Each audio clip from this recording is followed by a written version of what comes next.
Through the gloom of the galactic void, amidst billions of star systems, lie secrets innumerable. They belong to ancient civilizations whose splendor outshone even the brightest stars and whose decline became a dark legend. Their time began millions of years ago, when the young galaxy was just beginning to form its first cradles of life. Yet no epoch could hold them within the confines of time. Even now, through eternity past, their presence is felt in every corner of the universe. These are not mere empires, they are embodiments of eternity. Their armies move with merciless precision, every decision calculated, every battle a move in a grand game of stakes, dominion over the entire galaxy. However, behind the cold perfection lie intricate stories. Stories that speak of betrayal and honor, the thirst for power and the necessity for survival, of grandeur that has not faded despite millennia of oblivion. They have awakened from the darkness of ancient times to reclaim their former glory. Their weaponry, technologies surpassing human comprehension, their goal, the restoration of an order known only to them. Yet each dynasty is unique. Some strive for rigid control, others for great harmony. Their leaders are not mere strategists. They are beings whose minds encompass millennia of planning. But what is their true face? Are they faded rulers condemned to live in an endless mechanical sleep, or beings that have found a way to overcome death itself? Their gaze is cast toward infinity, their steps alter the course of history, and their ambitions know only one direction, toward the pinnacles of power. Today we embark on a journey to witness the magnificence of the Necron dynasties. When power becomes the foundation of order and control a tool for its maintenance, something greater than an empire is born. In the shadow of stars, under the keen guidance of their overlords, the perfect mechanism is formed. It is the embodiment of discipline and inevitability, before which even the mightiest bow. The first dynasty you will learn about is the exemplar of absolute control and strategic calculus. Their path knows no compromises. They either rule or their enemies are annihilated. They are known for having restored part of the lost power of the Necrons, becoming an example of strength and order for the rest. Their leaders, distinguished by cool intellect, understand perfectly well that ruling an empire requires tough decisions. They lead their armies with the precision of a surgeon, destroying foes and quelling resistance. Yet behind their cold calculation lies deep pride and the ambition to restore the Necrons to their former glory. Every step they take is the perfect move in the grand game, where the stake is dominion over the entire galaxy. The Sautekh dynasty is renowned for two qualities above all: ruthless efficiency in crushing enemy armies and its intricate hierarchy. Year by year, the Sautekh consume, annex or conquer new worlds and lesser dynasties. Each of these acquisitions adds another brilliant cog to their well-tuned machine of destruction. Like a steel claw tearing from the very heart of the galaxy, the Sautekh dynasty has awakened from the great sleep in a vortex of death and destruction. United by the unbreakable will of Nephrekh, the Stormlord, the Sautekh are resolute and powerful like no other dynasty. Their domains are so vast and extensive that many races believe this noble house represents the entire Necron race. Yet Nephrekh is unconcerned with how lesser beings perceive the Necrons or whether his actions provoke their wrath. His sole concern is restoring the dominance of his people over the galaxy. The Sautekh, with an empire that stretches across numerous light-years of the galaxy and continues to expand, wield the greatest power among the reawakened Necron dynasties. They are ruled with an iron hand by Pharaoh Nephrekh, the Stormlord, endowed with immense power and astonishing cunning. However, the Sautekh were not always so united. When Nephrekh first awoke, he found his native crown world rife with discord, which he swiftly resolved in his own way. Now relentless legions march forth from the throne world of Mandragora, bringing ever more planets under their pharaoh's rule. Even other noble families bow to the might of the Sautekh and join their burgeoning realm. Lord Nassar of the Sekentar dynasty, Celestium Emrid of the Hort dynasty, and Lord Sharon of the Arinmarok dynasty have pledged their fealty to Imhotep, hoping to claim a portion of the holdings from the empire he builds among the stars. In pre-biotransference times, the Sautekh were regarded as the third most powerful royal dynasty. By chance or wise planning, many of their core worlds have endured the ages better than the planets of other noble families. Now the Sautekh are mightier than all others, and its nobility under Imhotep's guidance is taking the most decisive steps in advancing a new phase of expansion. In recent years, both the Imperium of Man and the Tau Empire have suffered significantly from the Sautekh's conquering armies as Imhotep ventures further into the eastern fringe. Gleaming with scorched silver and emanating a cold emerald light, the legions have already subjugated dozens of worlds across the eastern fringe.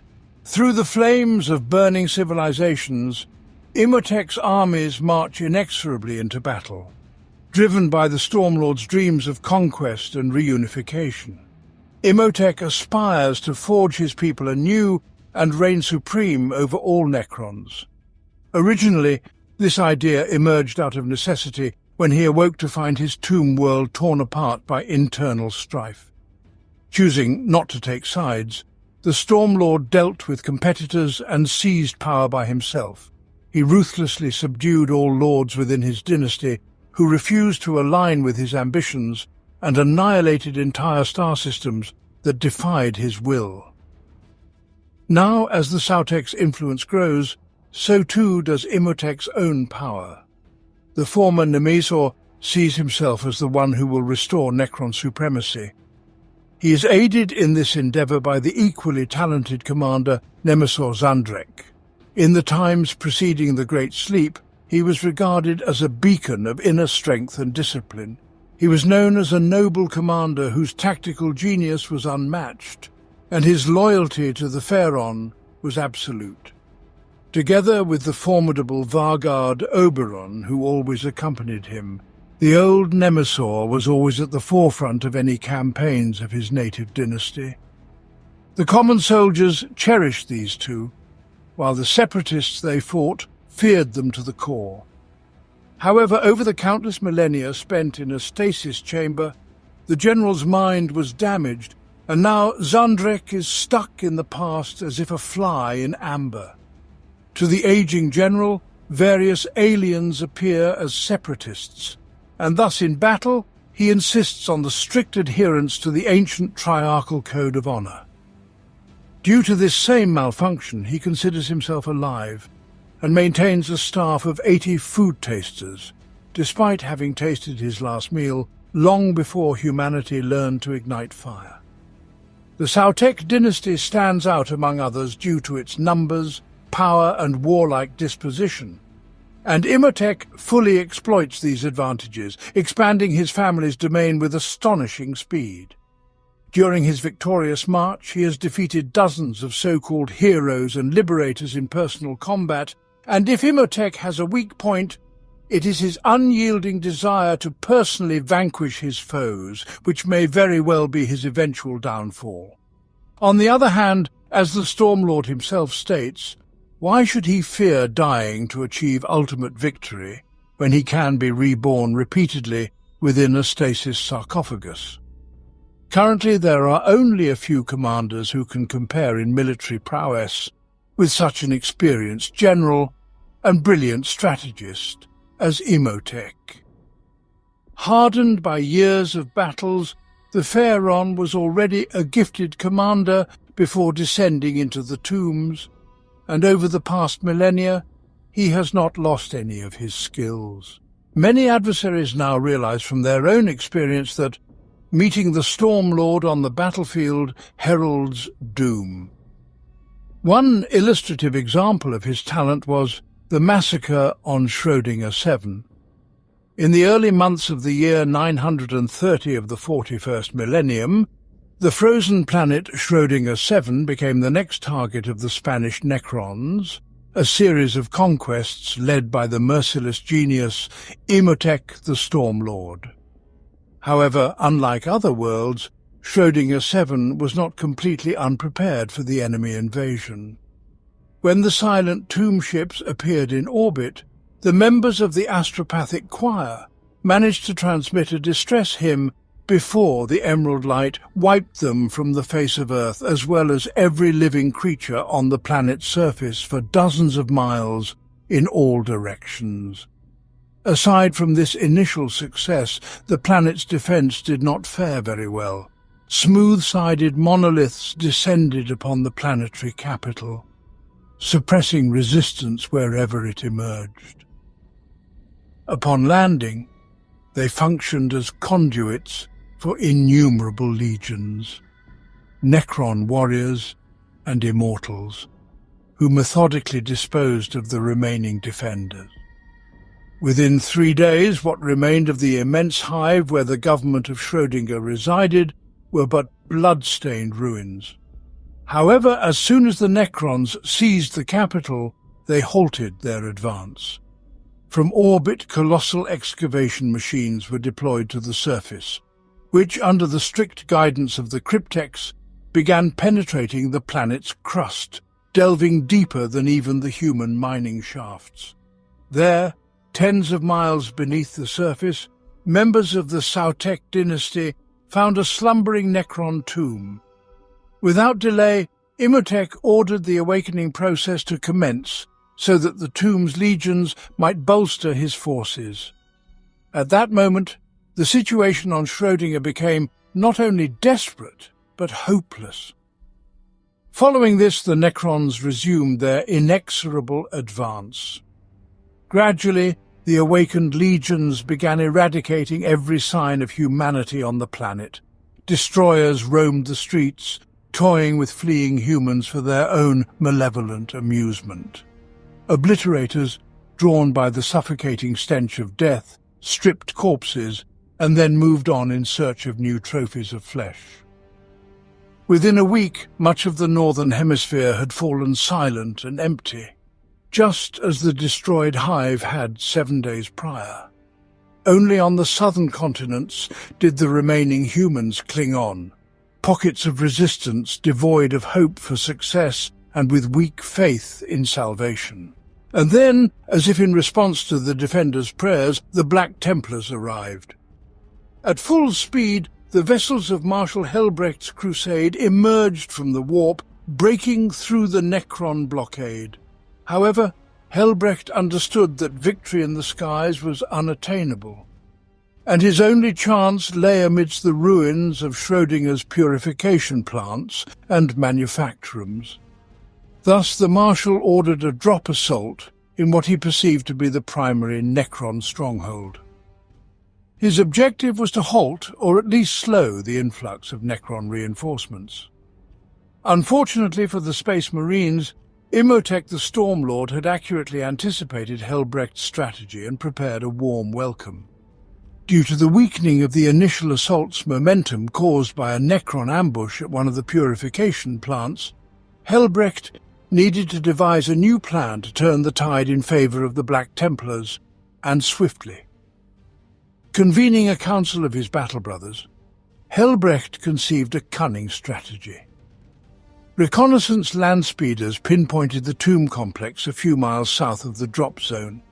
Energy readings indicated it was the central nexus of Sautek's command and control network.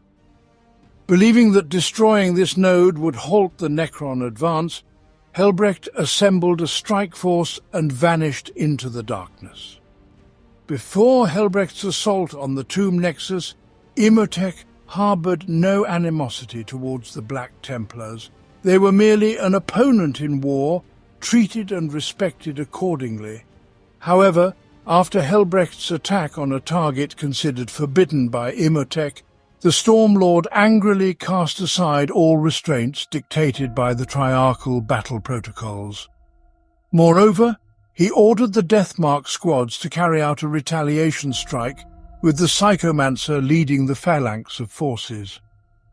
As night descended upon the Black Templars' base, all manners of evil threatened to engulf their commander-in-chief.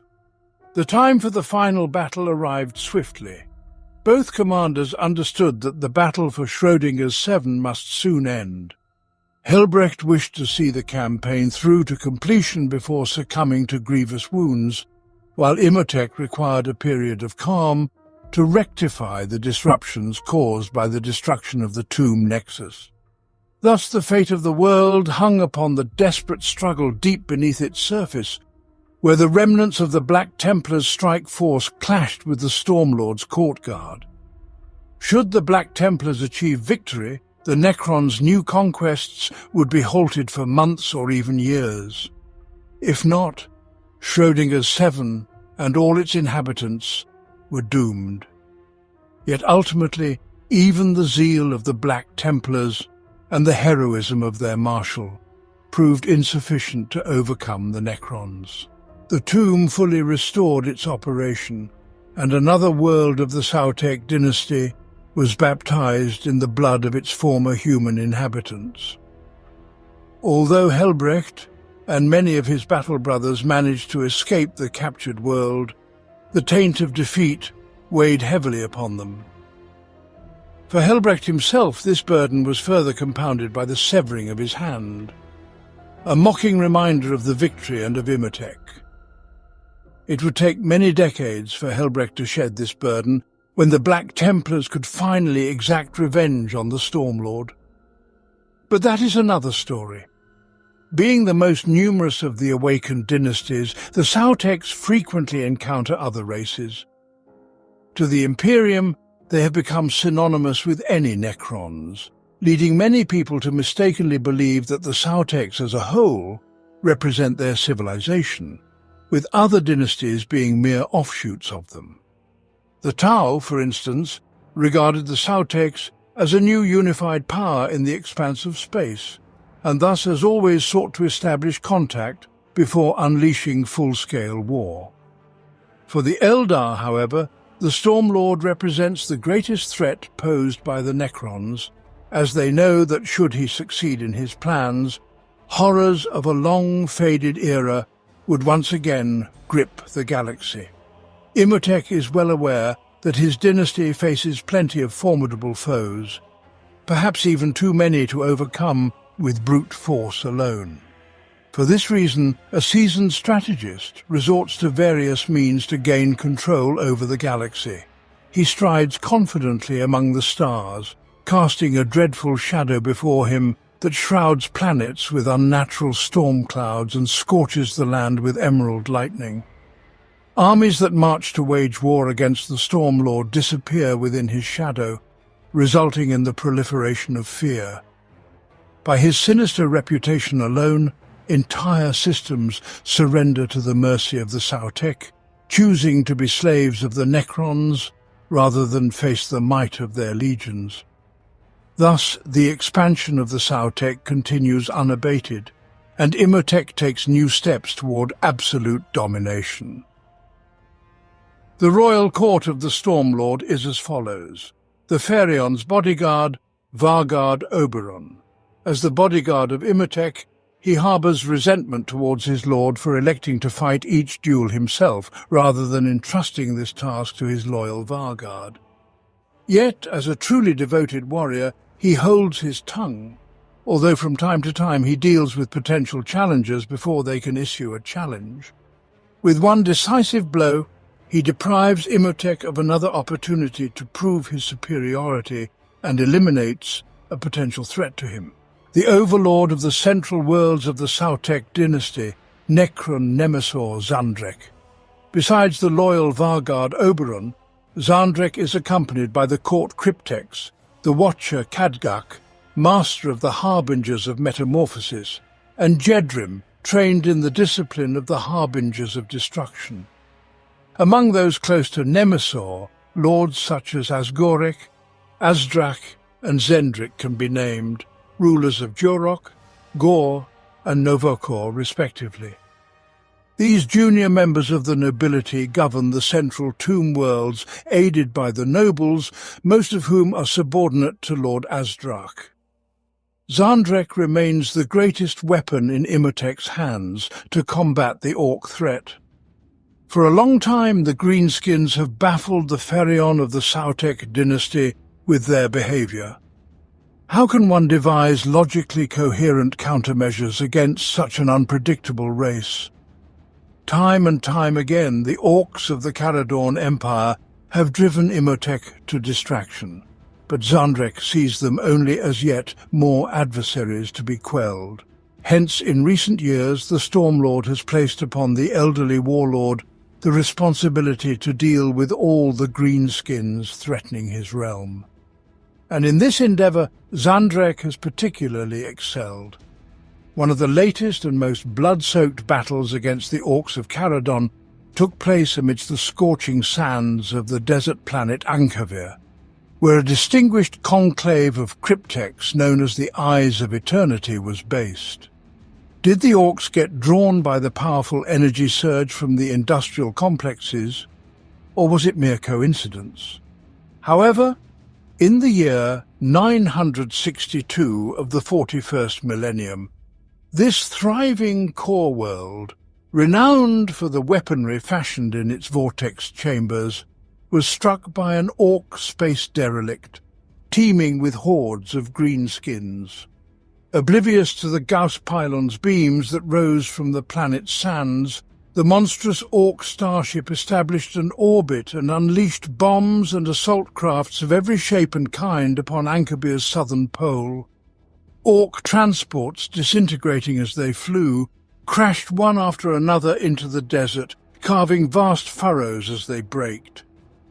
From the breaches gaping in the ruptured hulls, Orcs poured out by the thousands, spreading like a torrent across the surrounding terrain. Soon the southern cities of Ankabir found themselves under siege.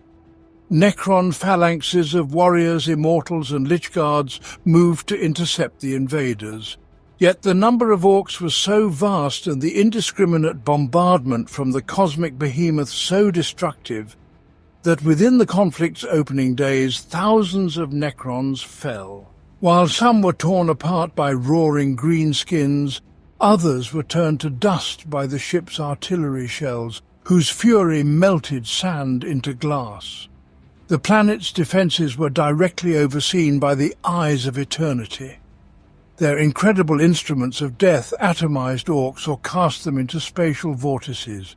And still, the greenskins pressed forward, clambering over the corpses of the slain, while mechs, unveiling their own deranged weaponry, destroyed cryptechs, who had become their favoured target. The ranks of the tech sorcerers thinned rapidly. One after another teleported into rocks, impaled by screaming alien constructs, or shredded by energy weapons whose very existence defied rational explanation.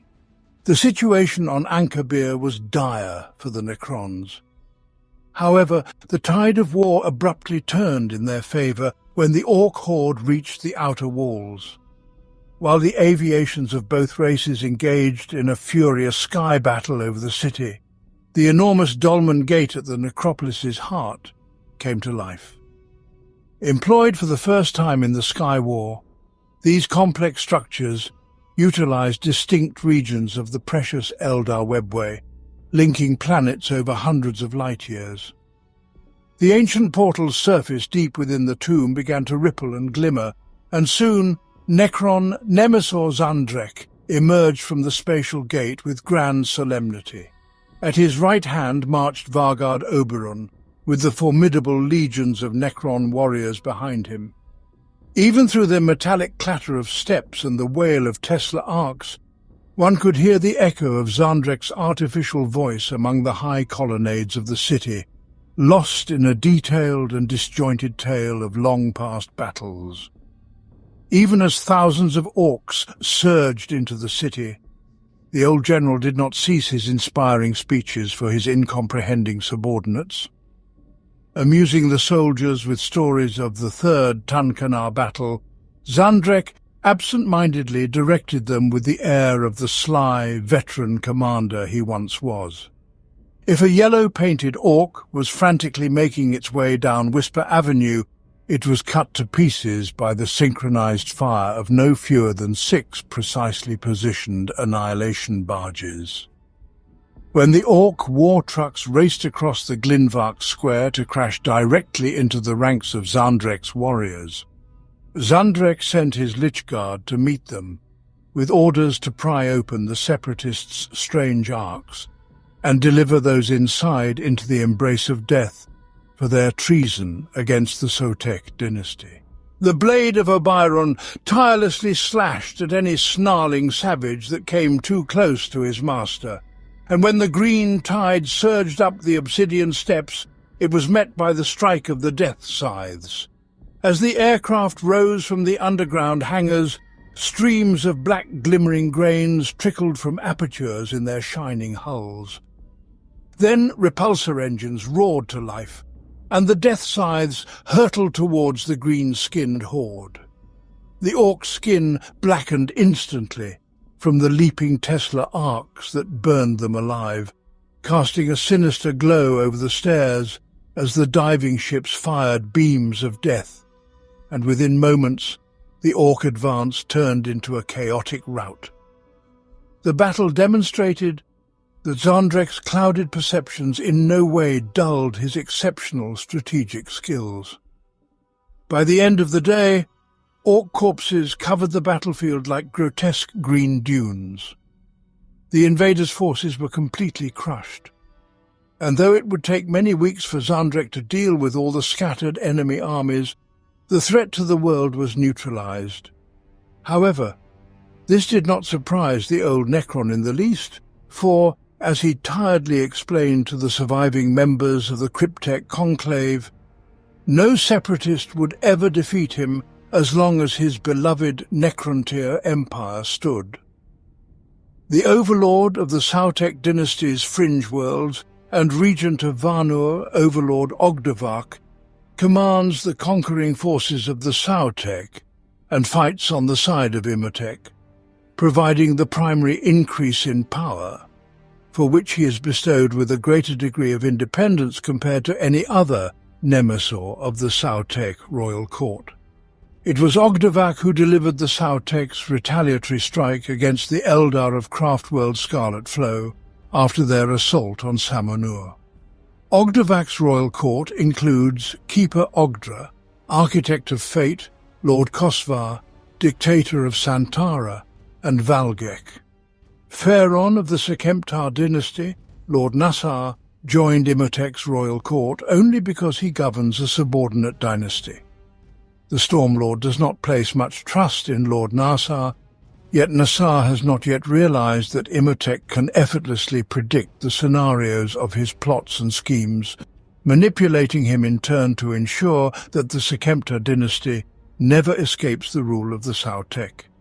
The Pharaon of the Arin Marok dynasty and regent of Samanur, Lord Saron, has fallen into disgrace due to his failure to defend Samanur from the Elder invasion, but he intends to regain Imhotep's favor. To this end, he has mobilized all his available forces against the orcs. Sam Saron remains well away from the front line, as a promotion from Pharaon would be meaningless if he does not survive to enjoy it. 2 Nemesors are subordinate to Saron, Travant, who holds dominion over Gentaro, and Kostivor, who rules Istark as well as their own vassals. The Herald of Eternity provides his services to the Regent through the chronostatic Zerikin, adept in temporal distortions.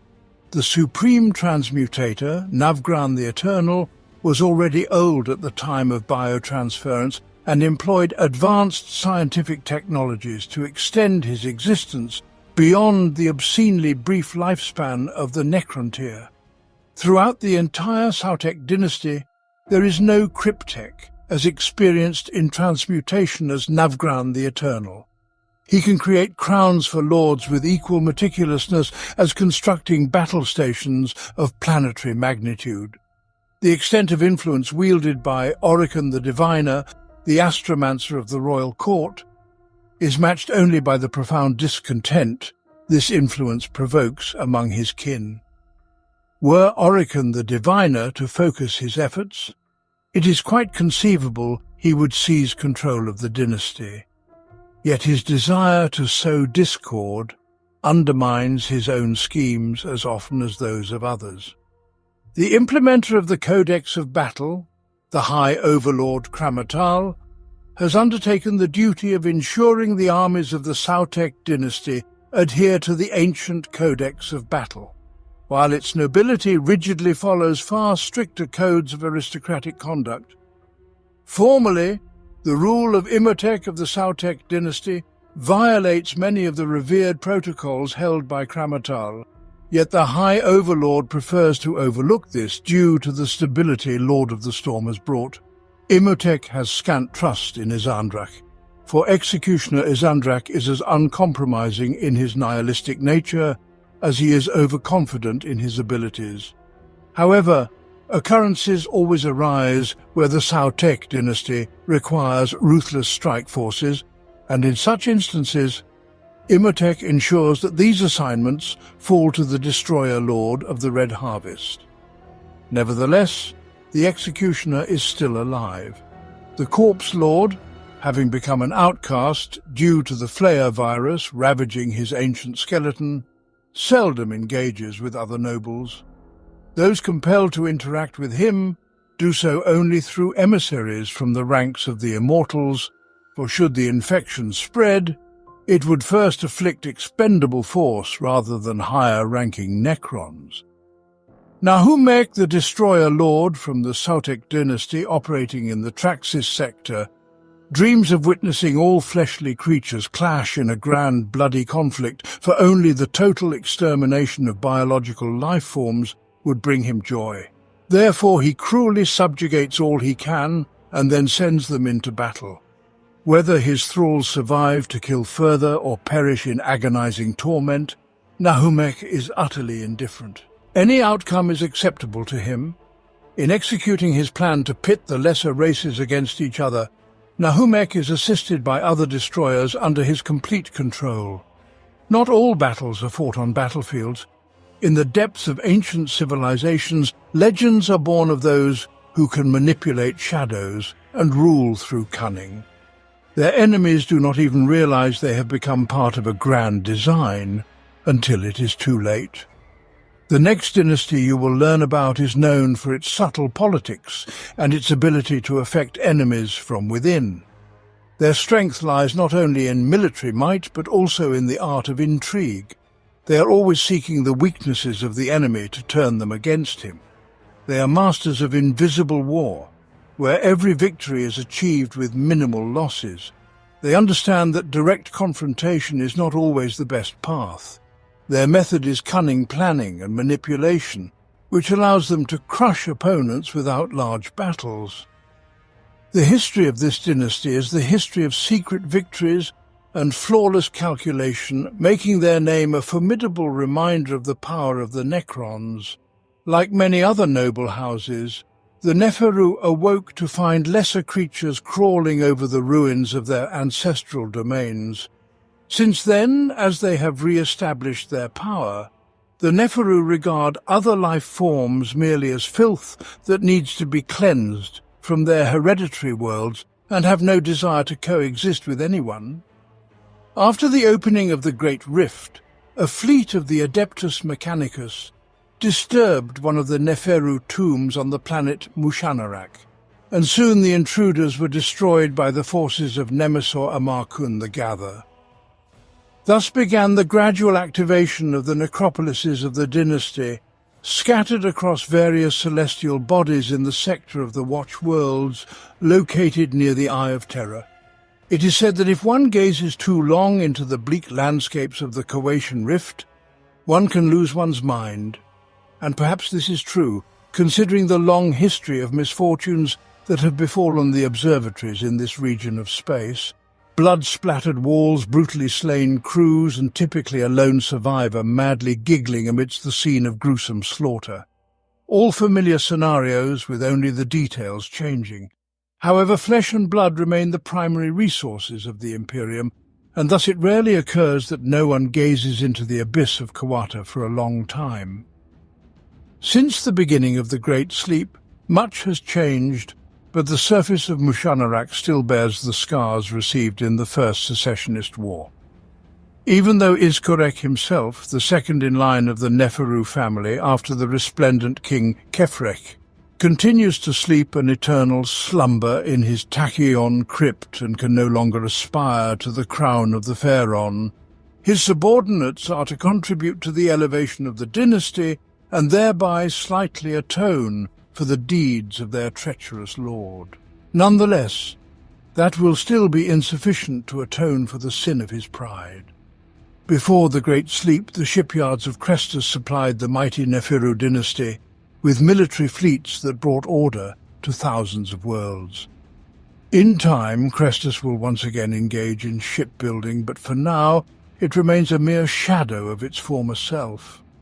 Moreover, the planet is shrouded in a ring of debris left over from the petty conflicts of humanity. The docks that once launched regal ships have now become a graveyard for vessels of primitive races.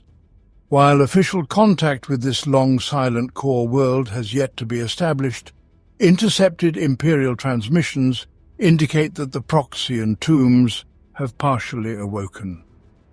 If the confused reports of humans are to be believed, all their attempts to unravel the world's mysteries resulted in the annihilation of all expedition participants. For this reason, one should cautiously engage with representatives of the local nobility, known for their unwavering traditionalism and immense pride. Before the Great Sleep, the world with 1,000 captured suns provided a significant influx of pure energy necessary to sustain the Nepheru family. Now, however, the meddling of ignorant humanity has led to the unstable operation of tachyon particle regulators. Although the foolish mortals paid with their lives, it will take many centuries to rectify all the malfunctions. The cluster of shining worlds, known as the Radiant Sisters, were considered precious gems in the crown of the Nepheru dynasty's Pharaon, until thieves in the form of humanity tarnished their beauty. From the once brilliant caverns, all the valuable minerals were extracted and ancient tesseracts crumbled due to the unbridled curiosity of the young race.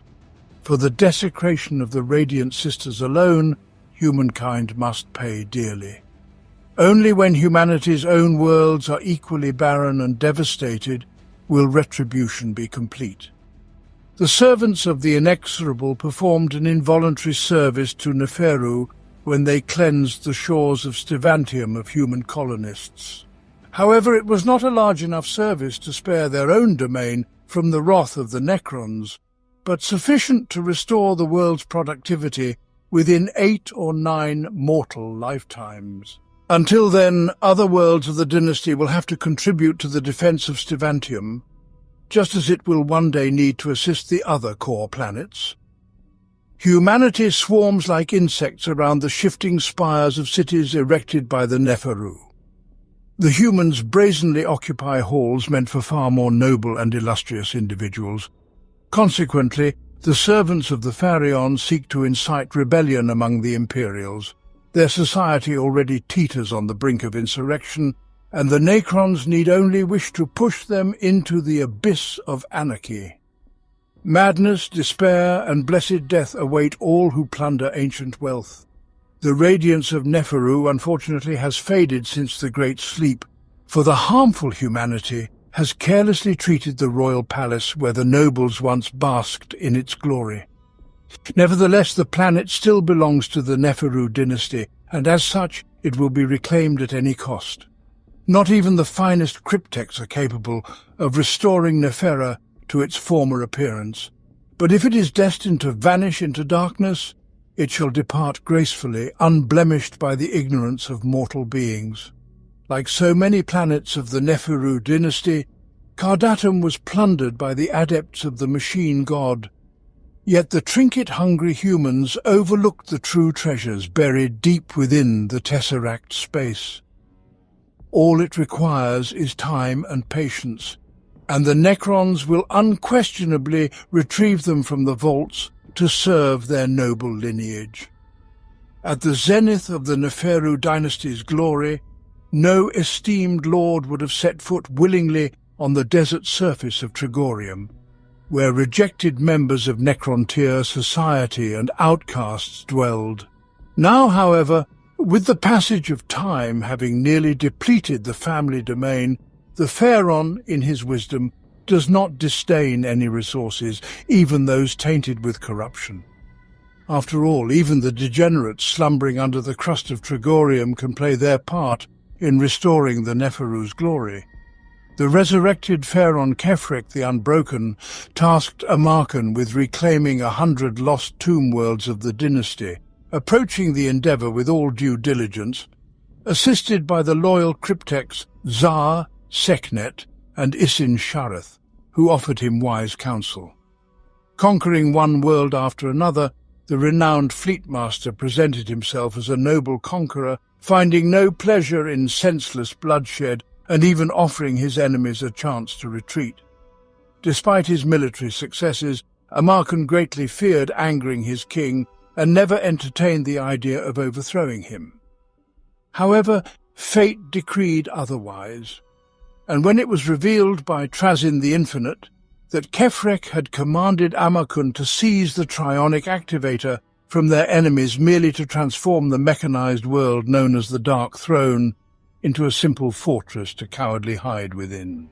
While the galaxy perishes, the Nemesaur pondered. Under pressure from Trazyn and Zar, persuading him that Nephrek was leading the Nepheru dynasty to ruin, Amarkon agreed to dethrone the monarch, take the reins of leadership into his own hands, and find a better purpose for the Dark Throne. It was originally designed as a replacement for the short-lived Cadian pylons, and with its advanced technologies, not only could it contain warp storms, but it could also seal the Eye of Terror entirely. Defying the will of the Pharaon, Amarkon faced the repercussions. Nephrek dispatched the commander Varka to bring the rebellious fleetmaster to judgment, but he managed to deal with both of them, and now Amarkon the Gatherer leads the Nepheru dynasty into a glorious future. Among the shining stars, in the very heart of the galaxy, exists a dynasty whose power is rooted in the rays of light and solar energy. Their technologies allow instantaneous transportation of armies, and their warriors can become living beams that pierce through space. No obstacle can hold them back. On the polished pauldrons of the Nephrekh legions, the triple star of their crown world gleams in gold. Enriched by the solar energy of dozens of systems, the worlds of Nephrek are situated around a dense cluster of galactic core stars, which flood the skies over the tomb worlds with their radiant warmth, strengthening the warriors who eagerly drink from this fiery chalice. The same energy is converted into teleportation beams so powerful that the Nephrek can transport their armies from one system to another at the speed of light.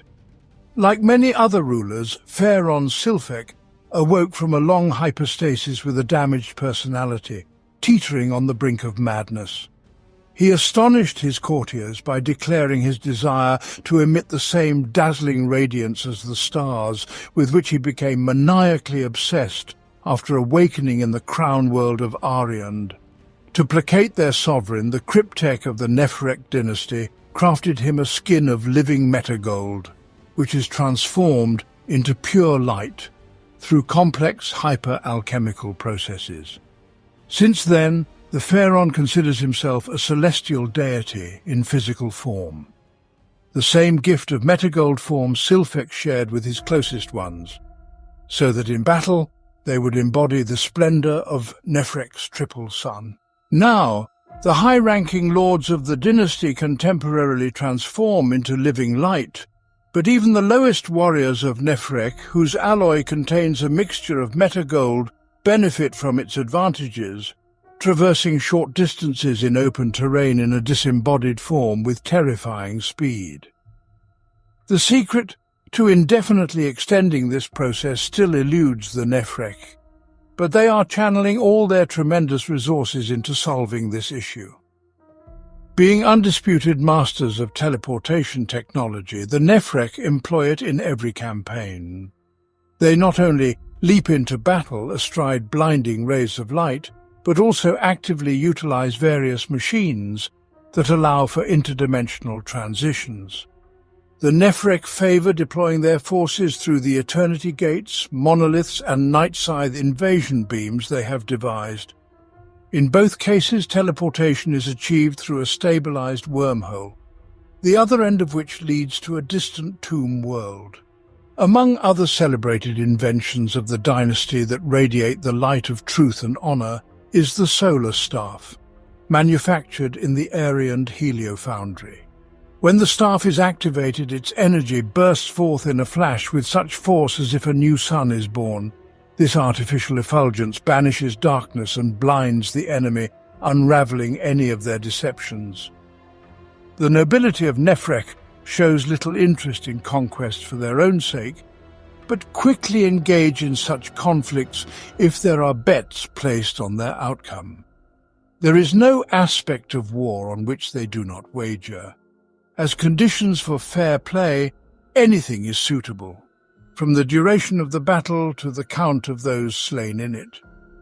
Since social status within the dynasty is determined by wealth, and wealth is measured by success in such games of chance, a failed bet can very quickly strip a Nephrekh pharaoh of his title.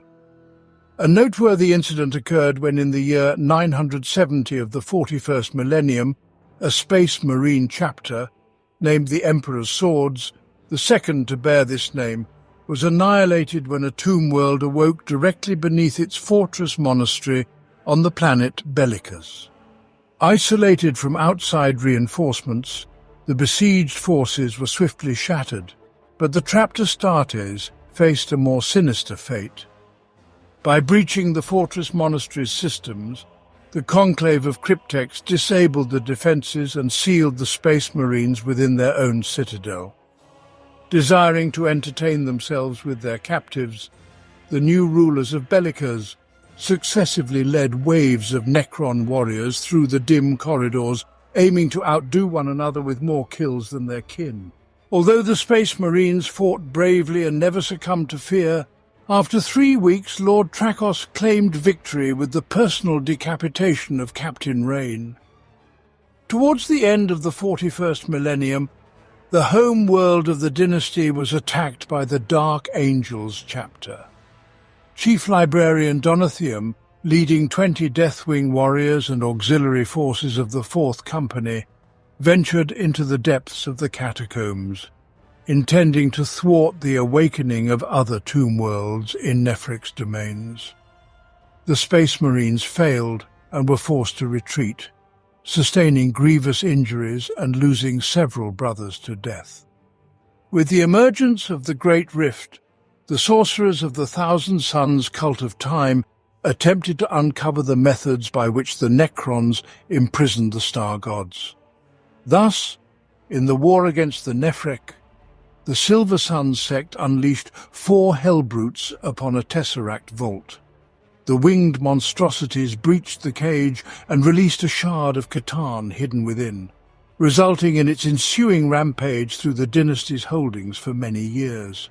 Furthermore, during those same battles, the Chaos Sorcerers created sigils that endowed their demon engines with an insatiable craving for metal. As a result, these mechanical beasts tore through enemy ranks, ripping Nephrekh warriors apart. But when the Necrons began reconstructing themselves, the warp energy coursing from the enslaved demon machines caused the Xenos to reassemble incorrectly, forming into dysfunctional and incoherent piles of components. Today we touched upon a dark and majestic history that comes to life in the shadows of distant worlds. These dynasties are not merely survivors of the past, they are the architects of a new order in the galaxy. Every step they take, every battle waged, and every decision made is not merely a display of strength, but also a reflection of complex internal motives. Stories of those who live beyond the confines of time prompt us to ponder, how far can one go in pursuit of eternal life and absolute control? Their battles are not only clashes of technology, but also struggles of ambition, principles and pride. Their fates remind us that even the most majestic beings are not immune to mistakes and internal discord. If you enjoyed this journey, don't forget to like, subscribe to the channel, and hit the bell to ensure you don't miss new stories.